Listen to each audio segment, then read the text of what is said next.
5 days after the 60th birthday of the 60th Independence Day, or the birthday of Nigeria, that the youths of Nigeria took to the street. It all began in Ogele, and it was just like a wildfire. It engulfed close to about 17 states at the end of the day.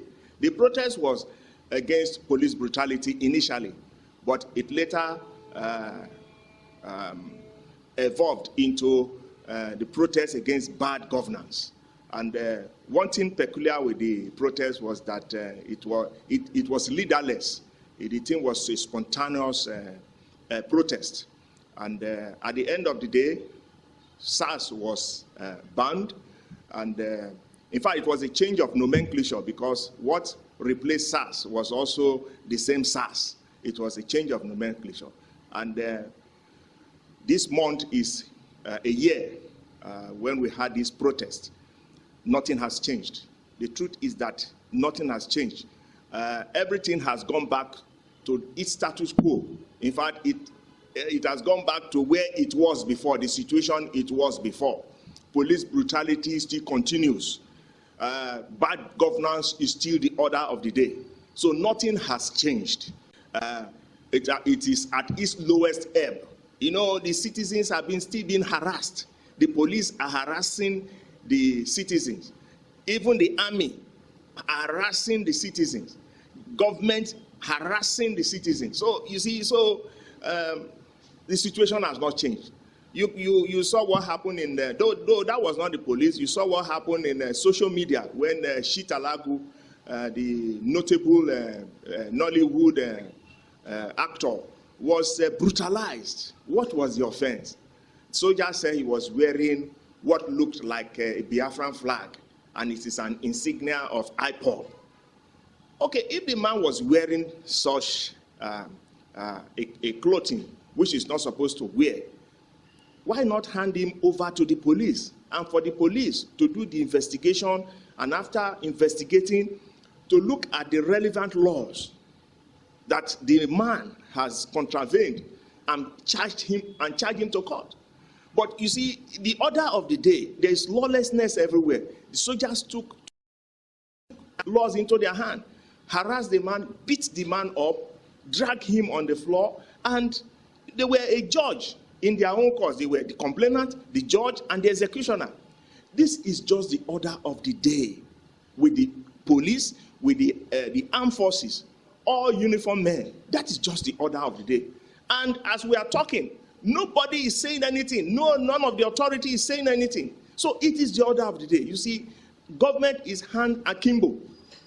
Where all these things are happening to the citizens, governments are hand akimbo. And my fear is that I don't pray for a second wave, because I am seeing a second wave of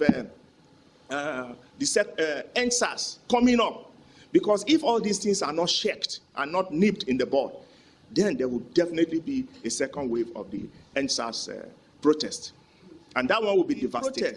When it started well. It had no leader. It was leaderless. And it was, the protest was gaining ground. As it was gaining ground, government sold in their own protesters. To disrupt the protest. Hoodlums also took advantage. So there are two people that worked against the EndSARS protest. One, government. You saw what happened in Abuja, where EndSARS protest was going on. The protesters were going on peacefully. Then there were another set of protesters who were now attacking the protesters that were going about their duties, about their protests in a peaceful manner. And in Warri here, you saw how hoodlums hijacked the protest.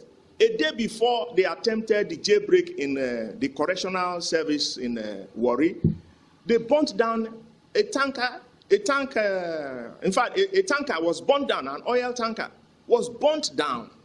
So these were not the spirit. These were not the spirit and the aims of the protest, but it was hijacked by hoodlums. And again, it was also hijacked by the government, elements from the government. Yeah. what was the purpose, the aim of the panel was to, one, identify those policemen who were involved in police brutality, who were involved in all this brutality and even killings, for them to be identified and disciplined. And then two, for there to be compensation for victims. But I had some matters in the panel. Now, what happened? Politics took over everything. You know, the Human Rights Commission set up their own panel. And there was this argument by the former executive secretary. He said the Human Rights Commission do not have the power to set up a panel. That it was the governing council that had the power to set up a panel. That it was all that the panel did was illegal. You know, such statements coming from an ex-executive secretary in the person of Professor Ojukwu, coming from there, you see, it did not augur well, because it means that all that was being done was an illegality. So that was that. Now, that was also the case in other states. Like in Warri, I had 4 matters. But what I observed in the Warri, in the panel here, I observed that the ghost of SARS was also haunting the panel, because the chairman, the retired judge who was presiding over the panel, was always quarreling. Was very quarrelsome, quarreling with lawyers, quarreling with victims. And you see, some of the victims, I saw some victims who had to practically withdraw their petitions from the panel through their lawyers. I witnessed one. So you see, it was as if we came to the panel to meet another form of SARS again. So that was it. And the worst thing is that, you see, the panel, the chairman was always quarreling, like I said, was very quarrelsome and sarcastic in some cases. And you see, you will not allow people to present their case the way they want to present it, because it's a fact-finding panel, it's not a court. But at the end of the day, some were not happy and they withdrew their case. But I didn't withdraw my own case, but we swallowed the insult and we are waiting for the outcome.